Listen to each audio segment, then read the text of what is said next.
A gente tem a honra de receber aí visitas ilustres nesta manhã de sexta-feira para a gente fechar a semana bem e falar de um tema muito importante sempre em pauta. Primeiro, professor Arilton, eu preciso começar me desculpando com os nossos convidados aí, que o erro foi meu na agenda ontem e professor Maurício, eu brinquei com ele, agora não está mais na Fundação de Educação, está com mais tempo, mas claro que, desculpa Maurício, de fazer vir aqui a Adriana pelo transtorno, mas enfim, que bom que puderam retornar hoje para a gente falar de semana.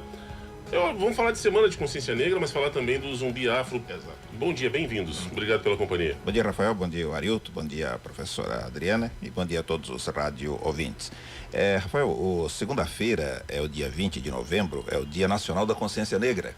Então tem movimentos diversos pelo Brasil, em 6 estados é feriado, em 1.200 cidades é feriado. E aqui na nossa região, nós fazemos há 28 anos, porque não se fez na pandemia, a Zumbi Afro. Não é? Então a Zumbi Afro tem vários movimentos, evidentemente, né? Mas a Zumbi Afro é o movimento de maior expressão. Ele é promovido pela Pastoral Afro-Brasileira Maria Cândida, que faz parte da Diocese de Tubarão. Então é um evento também da Diocese de Tubarão. A pastoral tem como coordenadora a diretora Cristiane, lá da Escola Faustina da Luz Patrício, e eu faço a coordenação de todas as pastorais afros da região, e a professora Adriana faz parte da comissão organizadora desta Zumbi Afro. Então nós começamos no domingo às 9 horas da manhã, recebendo as pessoas com café afro. Ou seja, vai ser servido para as pessoas o que se servia na senzala para os escravizados, não é? A rosca, o cuscuz, a biajica, porque um dos objetivos é o resgate e a reafirmação da cultura, não é? Então, por isso, a recepção vai ser com esse café.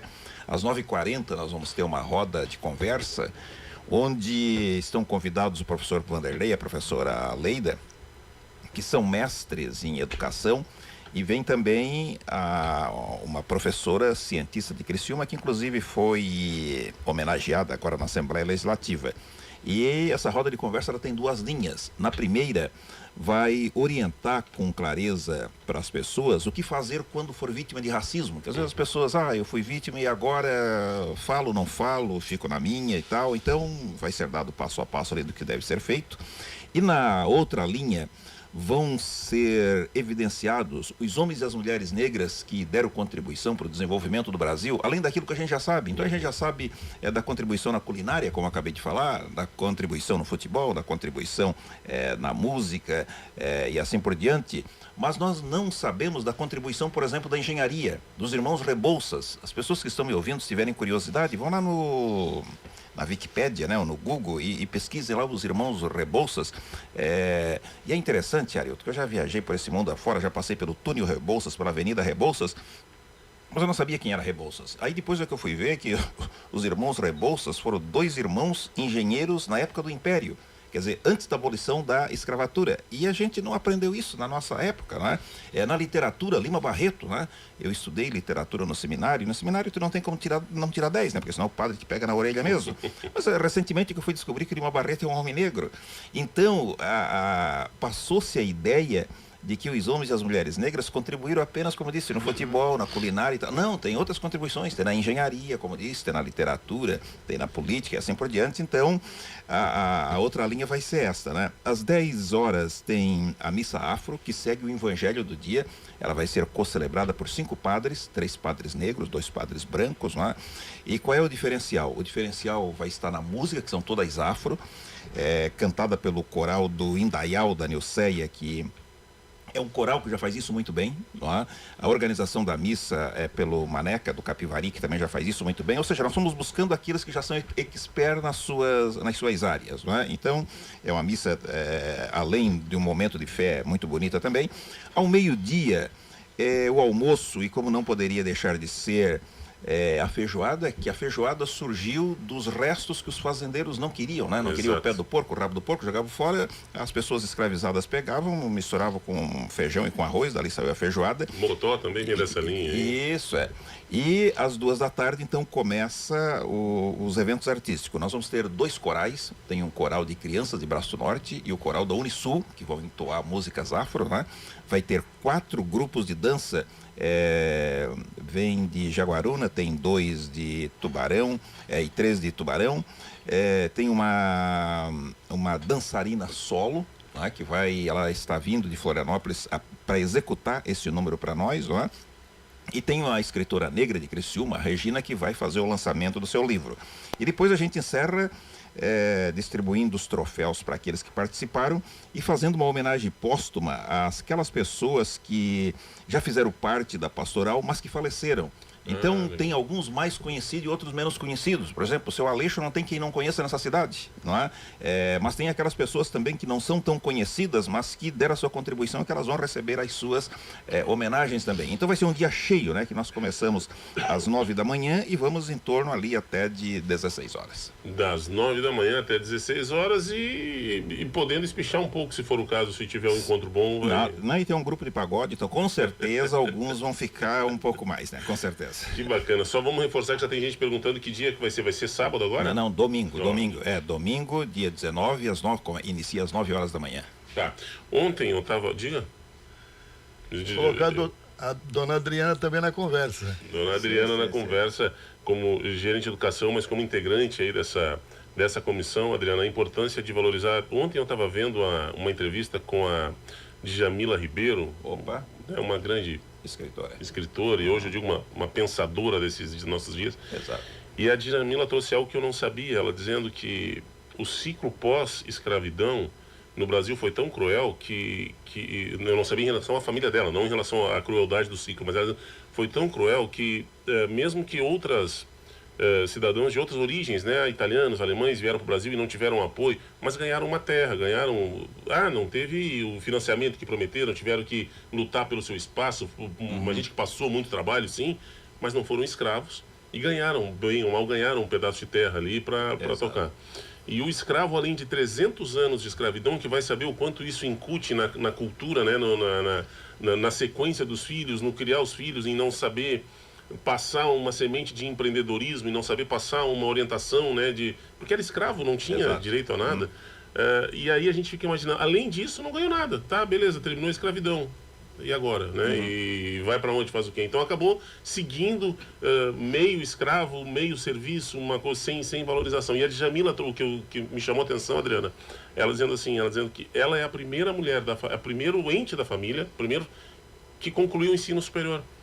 E aí, ela hoje é uma das grandes escritoras brasileiras, cara, e foi a primeira da família. Quanto talento se perdeu, quanto pensamento se perdeu, quanto, né, nós deixamos de evoluir enquanto país por não se ter feito antes políticas de inclusão, né, de políticas de trazer as pessoas que não tiveram essa oportunidade para produzir para esse país, né? Como esse país perde muito ainda e fica discutindo bobagens ao invés de realmente se trabalhar em coisas que tinham que ser feitas, né, Adriana? Então, quero dar um bom dia a todos que estão aqui no estúdio, a todos que estão nos ouvindo. Um bom dia para a equipe de coordenação, que com certeza está ali nos ouvindo, ali no grupo, né? E realmente, né, quantos talentos se perdeu e ainda se perde, né? Porque ainda no Brasil se tem uma cultura de não falar sobre a cultura da escravidão, né? E nesse dia, como já falou o professor, já deu uma aula aqui de história, nós vamos ter uma aula de história ali no 26º Zumbi Afro, né? Com outros autores falando e também para que a gente possa aprender um pouco da nossa cultura, né? Porque se fala muito pouco ainda nas escolas. Antes nem se falava, né? O nosso livro didático não trazia a real história da escravidão no Brasil. Hoje ainda se fala, é lei, é obrigado estar falando na escola, já faz parte do currículo escolar, né? Mas ainda se fala muito pouco. Se fala lá na Semana da Consciência Negra, né? Uma coisa que se fala todos os dias, né? Então, nesse dia, nós vamos, além de ter toda essa festividade, nós vamos ter uma aula de história bem recente, né? Agora, interessante destacar o seguinte, né? O Dia da Consciência Negra é também o dia de luta pela igualdade racial. Exato. E quando se fala em igualdade racial, a gente só fala naquelas pessoas de cor preta. Exato. Mas nós temos pessoas de outras raças também, né? E hoje, Maurício, eu não sei qual a opinião de vocês dois, mas hoje você ficou muito chato, né? Porque a gente não pode carinhosamente chamar alguém de negão. Antigamente isso era normal. Eu tenho alguns amigos, né, aqui em Tubarão. Um deles faleceu semana passada, que era normal a gente. Daí, negão, como é que tá? Tudo bem? Tudo certo? Hoje isso pode dar até cadeia, né? Exato. Olha, eu quero voltar um pouquinho àquilo que o Rafael falou, que é o grande debate hoje, Rafael, que é o desperdício de talentos. tem um relatório do Banco Mundial que demonstra que o Brasil desperdiça 40% do talento dos brasileiros. E se não desperdiçasse, o PIB do Brasil mais que dobraria. Então, quando se discrimina os meninos e as meninas negras, que elas acabam não querendo ir mais para a escola ou coisa parecida, ou quando elas insistem na escola e se formam e depois têm dificuldade para entrar no mercado de trabalho, na verdade está se impedindo as pessoas de desenvolver os seus talentos ou de aplicar os seus talentos. E nesse desperdício, os homens e as mulheres negras perdem, mas o Brasil perde também, né? Porque está desperdiçando todo esse talento, toda esta gama de possibilidades, né? E de fato, Arilton, agora entrando nessa questão, é que teve aqueles que saudaram o negrão de forma carinhosa porque nasceram junto, conviveram, coisa parecida, mas tem aqueles também que fazem de forma depreciativa, né? Tem aqueles que fazem para ofender, né? Como eu falei, para depreciar, para diminuir a pessoa. Então, neste caso, a recomendação é sim, não aceitar, né, a depreciação, né? Se tu faz de forma amigável ou coisa parecida, porque tem aquelas pessoas que nasceram juntos, né, brancos e negros, então convivem ali uma vida toda. E tem aqueles que fazem, por exemplo, não sei se tu ainda, como jornalista, acompanha o futebol. O que acontece nos estádios pelo Brasil afora aí de racismo? O racismo é muito... Claro, aquilo ali... Muito visível, principalmente na Europa, né? Exato. Aquilo ali, ó, tinha que fazer doer no bolso, aquilo ali tinha que ser caso de polícia, de cadeia, porque a mãe da violência, a maior mãe da violência, é a impunidade. E aí vem as federações de futebol com aquelas notinhas de lamentação ou coisa parecida. Vão escrever nota de lamentação a vida inteira e eles vão continuar praticando racismo a vida inteira. Então tem que fazer doer no bolso do cara que praticou o ato, tem que ter prisão, porque senão ele vai continuar praticando. Nós somos criados com racismo muito enraizado na gente, e a gente não se dava, não sou racista. Eu até tenho um amigo negro, não quer dizer nada, né? Mas o cara fica nessa coisa assim de... Mas aí, Maurício, vai chegar naquilo que eu digo que virou uma coisa também muito chata, né? Ficou uma coisa muito banal também, sei lá. Porque assim, ó, no futebol, você hoje ouve falar de racismo no futebol, o primeiro nome que te vem à mente, Vinícius Júnior, não é verdade? Sim. Mas assim, nós temos, né? Ontem vendo a seleção brasileira jogar, o Emerson Royal é bem preto. Sim. Bem preto, né? O Rodrigo, que joga no Real Madrid junto com o Vinícius Júnior, é preto. O Militão, o Camavinga, que é da seleção francesa, o Tchouameni é preto. Mas é só com o Vinícius Júnior que o pessoal faz racismo. Mas por que, então, com os outros isso não acontece? O racismo, desde a sua origem, ele tem como esse objetivo depreciar, diminuir. Se o Vinícius Júnior fosse um perna de pau, talvez não chamaria tanta atenção e não seria atingido, né? Mas ele já foi alçado eu acho que ele até caiu um pouquinho agora por último, né? Porque ele já foi alçado ao melhor jogador do mundo. Exato. Né? Exato, e agora ele até ele baixou é um dos melhores do mundo. Exato, até baixou um pouquinho a produtividade. Então, eu acredito que ele é o alvo principal porque ele é o melhor. Se fosse um perna de pau, eu acho que também não se daria muita bola. Mas, de todo jeito, mesmo sendo sendo o Vinícius Júnior, sendo qualquer um que seja, o praticante, ele tem que ser, do racismo, ele tem que ser punido no rigor da lei. Eu não sei se eu estou equivocado, professor Maurício e a Adriana podem falar de repente com mais propriedade, mas me parece que vai de como a pessoa lida, porque é aquilo que eu falei, ele está tão enraizado a atitude racista na nossa cultura, sim, que a gente é racista nas nossas atitudes e às vezes não se dá conta. E, essa é a questão. E muitos não aceitam. O Vinícius não está mais aceitando isso. Exato. Eu não aceito lidar com ser depreciado por conta da... O Cortella tem um texto maravilhoso que ele cita uma reunião, que ele disse que nós estávamos numa mesa na sala de professores, numa ponta, ele numa reuniãozinha, e na outra ponta um grande amigo dele, ele disse, um professor, ele deu o nome, não vou lembrar, é claro, que é negro. E aí ele diz, entra alguém e pergunta para ele, o professor, estou procurando o professor tal, que era esse que estava na outra ponta. E a colega dele diz, é aquele professor preto ali. E ele disse que na hora, olhou que estranho, só tinha um professor, não, né? Por que o professor preto? E aí o professor ouviu e levantou e veio falar com ela, por que o preto, quando indica o professor? Ah, não, perdão, ela disse para aquele professor de cor, professor de cor ali. E aí eu cortei, por quê? Então acaba que tu vai jogando a coisa, sempre só tinha um, mas tu te habitua a usar e ele diz aquilo, parece que vai machucando, chega uma hora que a pessoa começa, não aceito mais. Não, quando vem sendo agressivo, né, porque uma coisa é o meu neguinho, é o amigo, é o né, meu parceiro, tá tudo junto. Outra coisa é quando vem para te depreciar. Chega num nível que a pessoa, eu não aceito mais. E vou lutar contra. Tá no direito dele, cara. Exatamente. Como eu falei, a hora que for para depreciar, para ofender, aí não tem duas conversas. Aí é preciso sim fazer o registro do boletim de ocorrência. E tudo também é questão de cultura, né? Porque os Estados Unidos hoje tem quase 60% da população negra, né? Sim. E tu não vê nos Estados Unidos, que já foi um país também onde os negros passaram muito trabalho, essa que é a grande verdade. Os negros não passaram só trabalho no Brasil, eles passaram muito trabalho nos Estados Unidos, assim como os índios, né, Maurício? Sim. E hoje a gente vê no esporte, que é o esporte tradicional dos Estados Unidos, que é o basquete, os maiores astros, né, de 10, 7 são pretos. Sim. Né? Mas você não vê racismo nos Estados Unidos, quer dizer, também é a questão cultural, né? Não, mas lá há bastante violência, principalmente da parte policial. Sim, mas aí, mas digo assim, em se tratando de esporte, sim, há um outro relacionamento. Há um outro relacionamento, né? Inclusive nos Estados Unidos tem um fenômeno interessante. Outro dia eu estava falando com o deputado Pepe Colasso, ele disse assim, olha, eu estive nos Estados Unidos, estive lá numa das universidades de ponta, que é uma universidade frequentada só por negros. Aí o que eu disse para ele? É que os negros americanos perceberam mais cedo do que os brasileiros o racismo e trataram de se proteger. Se proteger como? Estudando das melhores escolas. Começou com a questão das cotas, né? E depois reivindicando escolas de qualidade. E aqui no Brasil a gente ficou nesse mascaramento, né? O Gilberto Freire lá, aqui é uma democracia racial, tem aquela máxima assim, ó, nós somos todos iguais, né? Por exemplo, se nós olhar para nós aqui nessa sala, nós não somos todos iguais coisa nenhuma, né? Eu sou o mais desigual de vocês todos. Eu tenho 1,90 m, como é que eu sou igual a vocês, né?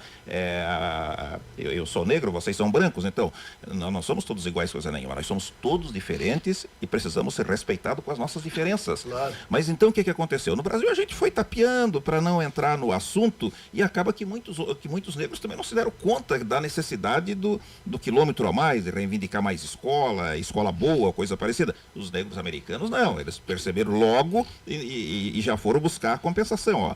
Aí foi de lá que surgiram as cotas, surgiram as melhores universidades e assim por diante. E como você colocou bem, nos Estados Unidos tem esse problema entre brancos e negros, sim, mas aí numa parte policial. Sim, a violência. Né? Que no Brasil não é tanta. Mas não é tão diferente. Não sei se visse as estatísticas de ontem. Ontem passou as estatísticas ali mostrando que a letalidade policial contra os homens e as mulheres negras vai, não sei se é 85% ou 90%, coisa parecida. Pegando a estatística, não é tão diferente, não.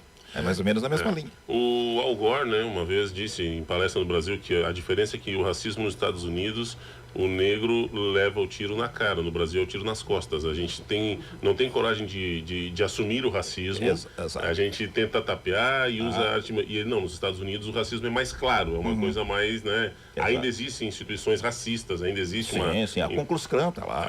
Então ainda existe uma coisa mais... Deixa eu colocar o Maurício e a Adriana na parede aqui. A gente fala muito tal, e essa questão de cotas, por exemplo, para negros, isso também não é também, digamos assim, uma espécie de segregação? Não, isso é a continuidade do que o Rafael estava falando da fala da Ludmila. 300 anos de escravização. A grande pergunta dos homens e das mulheres... A princesa Isabel assinou a lei no dia 13 de maio, né? A grande pergunta que os homens e as mulheres negras fizeram no dia 14 de maio, no dia seguinte, foi essa mesmo. Para onde é que nós vamos? Onde é que nós vamos trabalhar? Porque nós não temos terra, nós não temos casa, nós não temos enxada, machado, dinheiro, nós não temos nada. Então a cota surgiu, Arilton, como uma forma de reparação. Só que em vez de em forma de terra, em forma de estudo. Em forma de estudo.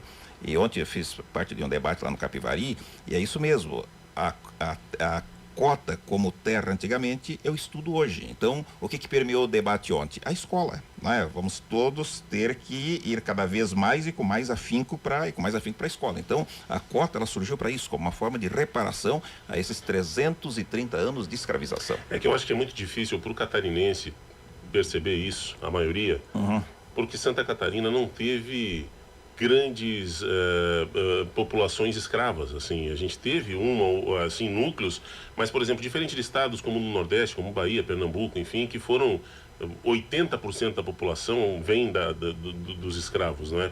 E eu acho que isso é difícil porque o catarinense, por vir de uma colonização mais variada, acaba tendo essa coisa do empreendedorismo mais forte, a educação é melhor, tem né, outras características, assim. Mas se tu te permitir, como vocês falaram em viagem, te permitir ir conhecer a realidade de interiores, de estados onde a escravidão é a base da cultura, da formação, tu vê essa carência que não tem escola boa na maioria. Não... Bom, tu conheceste de perto, vocês conheceram, acho que a Adriana também, a realidade de Sobral, a realidade do Ceará, que vem tentando fazer o caminho oposto a isso. Exatamente. E já começa a apresentar resultados incríveis, né? Exatamente, é isso mesmo. Assim, qual é o resumo que nós fazemos? Que nós podemos fazer aqui agora? É aquilo que nós fizemos em Tubarão. Escola boa, de qualidade para todos, a partir da primeira infância. Porque a melhor forma de se instrumentalizar uma pessoa, a melhor forma dela ter um emprego melhor, um salário melhor e romper a linha da pobreza e muitas vezes da subalternidade é por meio da educação de qualidade. Tá? Então, essa mensagem, ela precisa ficar clara para brancos, para negros, para dirigentes, para não voltar, Rafael, naquilo que tu falasse lá da Djamila novamente, para não continuar desperdiçando o talento dos brasileiros, mas principalmente dos homens e das mulheres negras. Eu gostaria até de completar a fala do professor sobre a educação. Quando a gente zerou a fila da educação infantil, né, que nós tínhamos, quando assumimos, 1.400 crianças na fila. Quando a gente zerou e começou a fazer visita nas escolas credenciadas que foram compradas vaga, o que a gente percebeu? Que muitas daquelas crianças que estavam na fila, elas eram da raça negra. Maioria absoluta. A maioria. A gente faz visita para poder fiscalizar e nós chegamos numa sala de bebê que estava assim daqueles bebê conforto.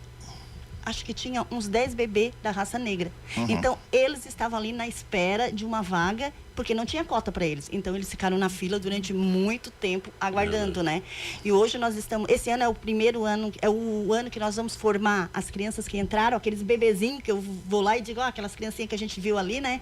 Num prézinho. Hoje eles estão saindo da escola. E eu tenho certeza que a educação, ela fez muita diferença na vida dessas crianças, porque se não tivesse o zeramento da fila, se não fosse escola para todos, eles iam chegar na escola somente no 4 e no 5 anos, porque é obrigatório. Aí o município tinha que arrumar uma vaga para eles, né? E muitos não iam conseguir uma escola de qualidade, porque não teriam que escola muito distante da sua casa e também não frequentariam, só estariam com o seu nome na matrícula de escola, né? E chegando no 5º ano, talvez sem alimentação adequada, sem uma boa orientação em casa, que eles já iam chegar comprometido, né? Isso que a Adriana está falando, eles chegariam com atraso com relação àqueles que tiveram a pré-escola, porque o que nós somos hoje aqui nessa sala, né, o que nós adultos somos, dependeu do que aconteceu entre o tempo que estivemos na barriga da nossa mãe e os 6 anos de idade. Esse é o período, Arilton, que a criança deve receber o máximo de estímulos positivos possíveis. Por quê? Porque nesse período são formados 90% das nossas conexões neurais, né? O que o adulto vai ser é formado nesta fase. Então, como disse a Adriana, se essas crianças se nós não tivéssemos acolhido elas na escola, e se elas tivessem entrado na escola com 4 anos de idade, quando é obrigatório, elas chegariam em atraso com relação àquelas que tiveram os estímulos. Então, nós vamos e voltamos no debate e paramos aonde? Na educação, de qualidade para todos, a partir da barriga da mãe. Essa é a melhor política pública. O Dia da Consciência Negra é 20 de novembro, segunda-feira. Que é segunda-feira, mas aqui vai ser comemorado dia 19. Sim. Nós temos, Maurício, no Brasil, mais de 5.500 municípios. Sim. E em apenas mais ou menos 1.000 municípios é feriado 1.200 municípios. É feriado nesses municípios, né? Em 6 estados também. Por que não é um feriado nacional? Arilton, isso aí ficou a cargo de cada estado e de cada município, e no início não houve resistências, né? Hoje, para te criar um feriado é complicado, né? Aí vem a questão do comércio, a questão da produção, né? Tem uma série de resistências. Então houve no início, como disse, toda essa criação de feriado, mas agora refluiu, não refluiu, parou, né? Desacelerou, justamente porque existem essas resistências, né? Por outro lado, nós temos que repensar o significado do feriado. Por exemplo, quarta-feira foi feriado, foi o dia da proclamação da República. Ninguém lembrou da proclamação da República, né? Isso que eu ia falar. Alguém lembrou da proclamação da República? Alguém sabe o que significou a proclamação da República? Na verdade, a proclamação da República foi uma quartelada contra a princesa Isabel, né? Porque os fazendeiros não aceitaram a libertação. Olha aqui, se a gente lembrar um pouquinho da história, né? Libertação da escravatura, 13 de maio de 1888. Proclamação da República, 1889, um ano depois. Então, a proclamação da República foi uma quartelada, né? O Império estava mal das pernas porque foi lá para a Guerra do Paraguai, até que ganhou a guerra, né? Mas também empobreceu. Os cafeicultores estavam bravos com a princesa Isabel, porque eles queriam manter a escravização das pessoas, né? E o Império foi perdendo sustentação, e os militares, como ganharam a guerra, também queriam melhor reconhecimento e não tiveram, chamaram o Marechal Deodoro e disseram, vamos nós tocar esse país. Então, na verdade, a proclamação da República foi um golpe, né? Mas como tu disseste, quem lembrou da proclamação da República na quarta-feira? Ninguém lembrou. As pessoas só quiseram saber que era um dia de folga. Então, a gente tem que repensar essa questão também, o significado. Né? Muito bem. Então, só repetindo rapidinho, no domingo... Domingo, 9 horas da manhã, Igreja Santo Antônio de Pádua. O pessoal não se espante com a chuva, primeiro porque a meteorologia está dizendo que vai até sábado. Domingo vai ser tempo bom. Segundo, se não for tão bom o tempo, nós já botamos tendas, né? Vai ser tudo, ninguém vai se molhar, né? Vai ser na igreja, vai ser na tenda, no pátio e vai ser no salão da igreja. Começa às 9? Às 9 da manhã e vai até por volta de 16 horas. Vai ter almoço lá também? Sim, o almoço afro, feijoada, com certeza. Com certeza, R$40 até é um preço módico, né? Porque se tu for aí em qualquer lugar, um almoço E para uma feijoada, sim, não é pelo custo, mas é pelo trabalho. Eu vou dizer um negócio, eu já participei de um amigo meu, pediu 2 vezes para ajudar a fazer uma feijoada. Eu disse, não me convide mais. O churrasco, o carreteiro, eu vou trabalhar. Rapaz, a feijoada é 2 dias de trabalho. Sim. Meu Deus do céu, cara, dá uma trabalheira. Eu digo, não vou mais. Então, R$40 para uma feijoada tá barato demais, não é barato. É para o pessoal participar mesmo, né? mesmo. É para o pessoal participar mesmo. E tem uma equipe, eu acho que tem umas 20 pessoas, né, Adriana? 20 pessoas. Tem umas 20 pessoas que estão o ano inteiro trabalhando, cada um no seu setor, cada um na sua área, né? O ano inteiro trabalhando para que no domingo a gente possa receber bem lá o Rafael, o Arilton e todos aqueles que estão nos ouvindo. Né? E infelizmente a gente não pode nem conversar com o Maurício sobre outras pautas, né? Meu Deus do céu, Maurício e Adriano, a gente podia ficar aqui, tinha que ter uma pauta semanal com eles aqui, porque eu estava falando antes aqui, né, professor Maurício, vamos falar de gente, chama o professor Maurício, vai falar de educação, chama o professor Maurício, eu trabalhei num outro veículo, quando conversava mais seguido com o professor Maurício, e eu dizia que a gente tinha que ter uma pauta mensal sobre educação, né, Maurício? O Maurício hoje está em qual partido mesmo? No Estou no Progressista, estou no Progressista. Ah, você está no Progressista hoje. Exatamente. Você está no Progressista. E qual vai ser o futuro do Progressista em Tubarão? Vamos aguardar, né, Arilton? Essa operação Mensageiro causou aí um certo alvoroço e vamos ver vamos ver como é que esse alvoroço se manifesta na sentença, né? Vamos ver que tipo de sentença que a desembargadora vai dar, porque... Agora, essa semana é uma canetada de 14 pessoas da engenharia serrana, né? 14 pessoas foram condenadas. Porque no caso de Tubarão, até agora ela não apresentou provas, né? Então vamos ver, estamos todos aí na expectativa para ver que tipo de sentença que ela vai aplicar, porque até agora não veio prova nenhuma, não foi apresentada prova nenhuma, então vamos ver isso está na mão da desembargadora e do juiz, né? Vamos ver o que eles vão fazer. A partir do que elas vão fazer, nós também fazemos, né? Vamos chamar o grupo e decidir também o nosso caminho, as cenas do próximo capítulo, né? Tá certo. Compasso de espera. Exato. Adriana, obrigado pela visita aqui, sempre bom. Mais uma vez, reitero o pedido de desculpas e espero que isso não manche aí o nosso relacionamento. Sempre tivemos uma boa amizade, mas desculpa, me passei mesmo com vocês. Bem-vinda sempre. Nós que agradecemos por espaço e não te preocupa, já está perdoado, tá? Obrigado, querido. Era 7h30 da manhã, o professor me ligando para dar um puxão de orelha, mas não, calma, vou ver a conversa. Quem errou? A orelha, era minha que tinha. Mas está perdoado. Obrigado. Professor Maurício, desculpa a confusão, seja sempre bem-vindo. Não, tá tudo claro. Eu quero, inclusive, voltar a enaltecer a parceria. Eu não estou mais na fundação, né? Mas a Adriana continua. A parceria da Rádio Hiper com a Fundação de Educação, que ajuda muito a estimular a meninada no processo ensino-aprendizagem. Isso é de fundamental importância. Que, embora quem está na fundação faz, o diretor faz, o professor faz, mas esses estímulos externos, a participação da comunidade, como no caso da Rádio Hiper, naquela promoção, ela foi de fundamental importância para os alunos ter mais um motivo, né, para ficar mais tempo na frente do livro, do caderno e assim por diante. As minhas palavras são palavras de agradecimentos a ti, o Arilton e toda a direção da rádio.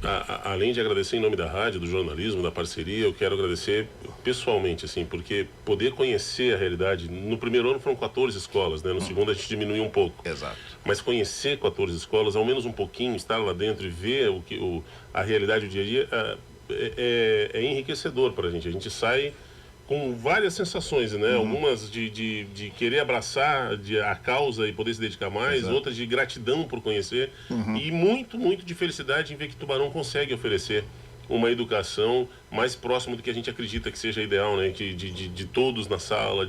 Eu vi crianças, seu Arilton, da 4ª série, porque no primeiro ano era até o 5º, mas em algumas escolas, como no Sombrio, que era pequenininha, 4º e 5º eram junto ali, tinha um menino autista na sala e ele era muito agitado. E a preocupação dos seus coleguinhas, não foi a professora, foram os coleguinhas que vieram me abraçar, porque eu falava e ele falava junto comigo. E os coleguinhas meio cochichando para proteger ele, dizendo: tio, ele é autista, ele é agitado, a gente, sabe, tipo assim, releva, né? Eu digo, olha a proteção, a noção de inclusão que essa meninada está tendo, que a minha geração não tinha. Exatamente. Isso, né? No meu tempo seria chacota, a gente ia estar tirando sarro do menino, provavelmente ele não fosse ficar na sala de aula. Exatamente. E essa geração hoje já está aprendendo a coisa do inclusão, do respeitar, né, as diferenças. Eu acho isso maravilhoso. Eu saí feliz demais com essa Eles não aprendem por teoria, eles aprendem convivendo. Convivendo no dia a dia. Na maravilhoso. Prática. Exatamente. Maravilhoso. Sejam bem-vindos sempre, obrigado. E 8h07, atrasamos eles, a promoção.